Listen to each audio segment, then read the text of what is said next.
안녕하세요. 성경에 대해서 이것저것 이야기를 나누는 시간, 성경수다 말씀 영상입니다. 제가 이번 주는 조금 환절기다 보니까 목소리 상태가 영 맹맹합니다. 하지만 그래도 우리가 말씀으로 하나님 말씀의 은혜를 받기를 소망합니다. 제 목소리 때문에 여러분들이 하나님 말씀을 듣는 것이 아니라 하나님 말씀이기 때문에 여러분들이 듣는다 생각이 듭니다. 오늘은 히스기야의 실로암 터널이라는 이야기로 말씀을 나누도록 하겠습니다. 저번 시간은 히스기야가 아시리아 제국에 대항하는 정신적인 부분에 대한 내용, 신념에 대한 내용을 이야기를 나누었다면 실제로 히스기야가 아시리아 제국과 대항하는 데 있어서 가장 중요했던 것, 실제적인 것에 대해서 한번 이야기를 나눠보려고 합니다. 히스기야가 실제적으로 아시리아 제국에 대항할 수 있었던 가장 중요한 것은 바로 요 실로암 터널이라는 것이 가장 중요했습니다. 자, 이 실로암 터널이 어떤 것인지를 한번 이야기를 나눠보도록 하겠습니다. 히스기야는 남유다가 반아시리아 동맹을 할 수 있도록 주도했습니다. 대외적으로는 동맹을 주도했지만 이제 대내적으로는 이제 그냥 가만히 있을 수는 없지 않습니까? 아시리아 침공을 대비하기 위해 여러 지역에 요새도 강화시키고 많은 무기도 준비하고 많은 군인들도 새롭게 배치를 해서 침공에 대비를 해야 하죠.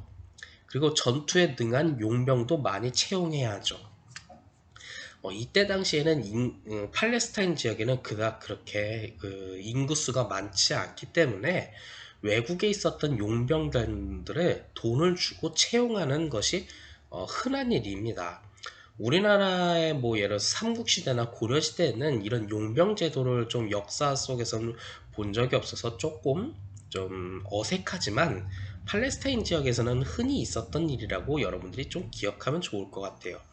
대표적으로 우리가 북이스라엘 역사상 가장 나쁜 왕이라고 하는 아합의 아버지였던 오므리도 사실 이런 용병 출신이었던 군대 장관이었던 사람이죠.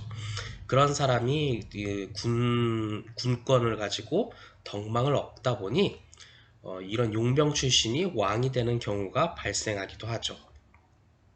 아무튼 이런 히스기야가 이렇게 많은 침공에 대비를 했지만 가장 중요한 것은 이런 실로암 터널을 완공시켰습니다. 이 실로암 터널은 히스기야가 최대의 방위 정책으로 평가하고 있지요. 이 실로암 터널이란 무엇인고 하면 예루살렘은 해발 760m에 위치한 곳입니다. 이것으로 우리가 한 가지 알 수 있는 것은요. 예루살렘은 장기간 전쟁을 할 땐 식수 문제로 큰 위기에 빠져 있습니다.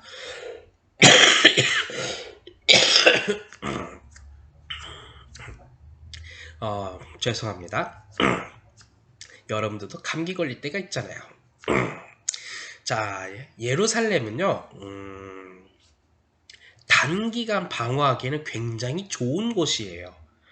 그래서 다윗 이전에도 침공하는 국가는 별로 없었어요. 침공하는 민족도 별로 없었죠. 하지만 그만큼 열심히 침공을 해서 그 지역을 수복을 하잖아요.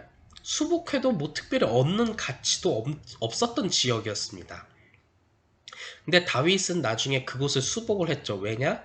자신이 있던 헤브론과 사울이 있었던 기브온 지역의 중간지대였기 때문에 그곳을 두 지파의 두 세력의 연합을 할 수 있는 새로운 신도시로서의 위치로 잡았기 때문에 이제 예루살렘을 억지로라도 정복을 했지만 이 예루살렘은 해발 760m의 위치에 있기 때문에 장기간 전쟁했을 땐 식수 문제 때문에 큰 위기에 봉착합니다.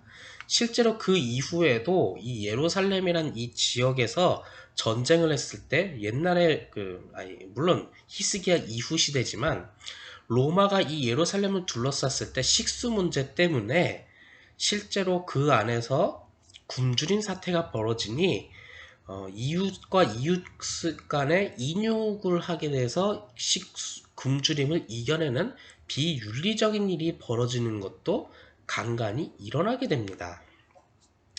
그래서인지 참 예수님의 예언 중에 뭐 그 이웃이 이웃을 잡아먹게 된다는 뭐 그런 내용들이 있죠. 그런 내용들이 실제로 일어나는 것을 이런 지형적인 배경이 좀 일어난다고 볼 수 있습니다. 아무튼 다시 히스기야 얘기로 넘어가게 되면 이런 식수 문제가 큰 위기가 되니 이런 식수를 자동적으로 펌프를 올려서 식수 문제를 해결할 수 있게 만든 것이 바로 이 실로암 터널이죠.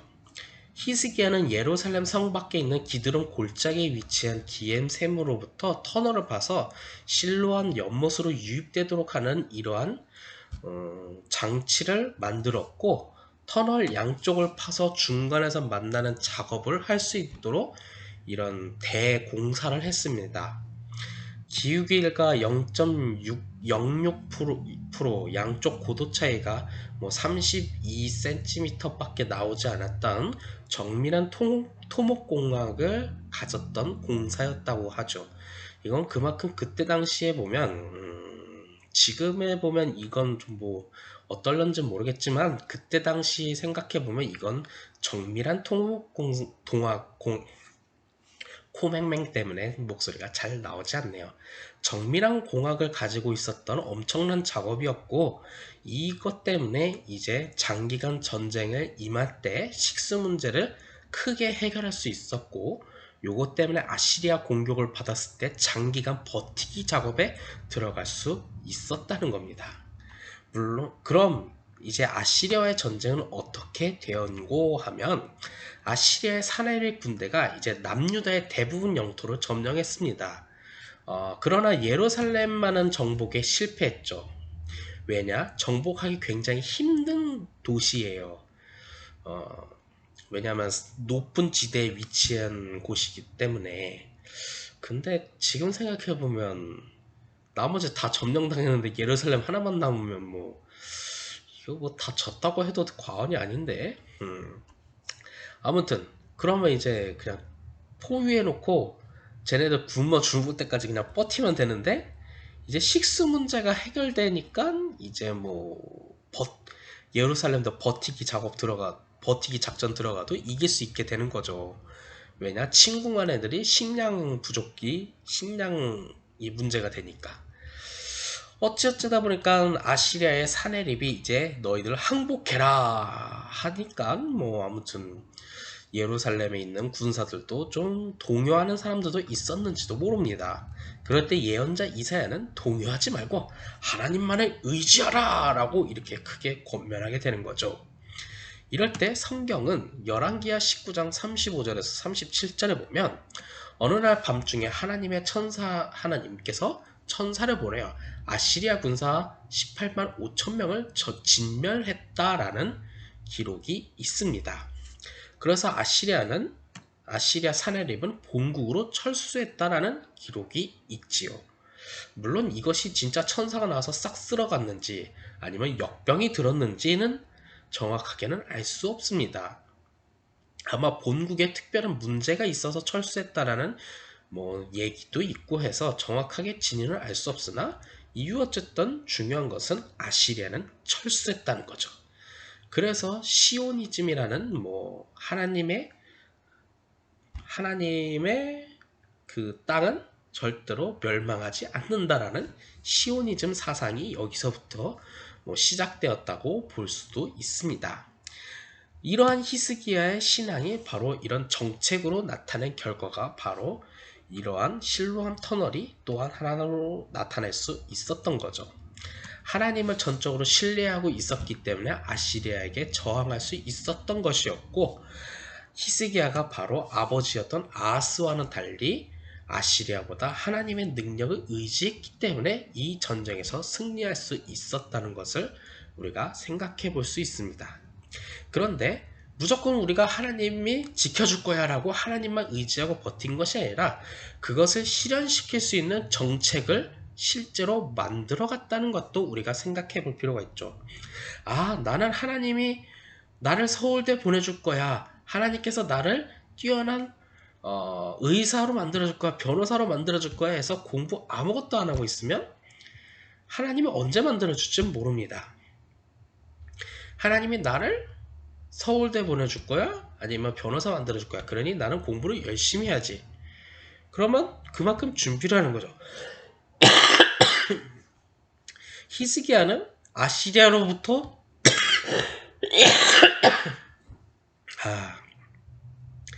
히스기야는 남유다를 아시리아로부터 지켜낼 수 있을 거라는 하나님의 능력을 믿기 때문에 요새도 강화하고 무기도 준비하고 군인도 배치하고 용병도 채우고 그래서 실로암 터널도 준비했던 거예요. 그냥 무작정 믿기만 하고 기다린 것이 아니라 그에 따른 행동과 준비를 했던 거죠. 그렇기 때문에 그가 승리할 수 있었던 요인입니다.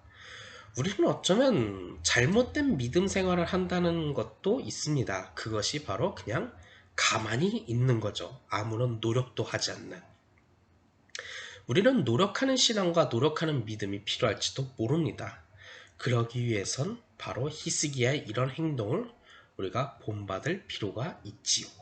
하나님의 역사를 믿으십니까? 그럼 그 역사, 하나님의 능력이 실현되는 것을 믿는다면 그만큼 여러분들도 그만큼 노력을 해야 할 것입니다. 하나님께서 여러분들에게 큰 역사를 베푸신다면 그 역사를 위해 여러분들은 하나하나 준비하시길 바랍니다. 분명히 하나님께서는 저 같은 사람을 목사로 세우신 목적이 있고 그리고 저한테 보여준 말로 형용할 수 없는 환상도 있고 목적도 있고 그렇습니다. 그러니 저는 그에 걸맞게 100가지는 아니어도 10가지 정도는 하나하나씩 준비하고 있습니다. 물론 제가 좀 부지런하게 달려서 100가지를 다 준비하면 좋겠지만 저도 부족한 사람이다 보니 100가지는 다 못 준비해도 10가지는 준비했습니다. 그리고 주님께서 그 10가지를 귀하게 쓰실 줄 믿습니다.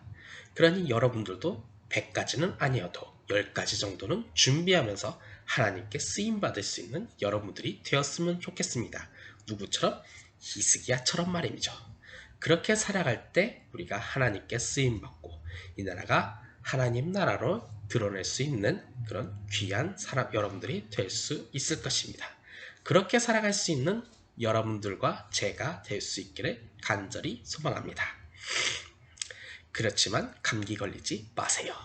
하하하. 코맹맹하네요. 그러니 오늘의 말씀은 여기까지 하겠습니다. 끝!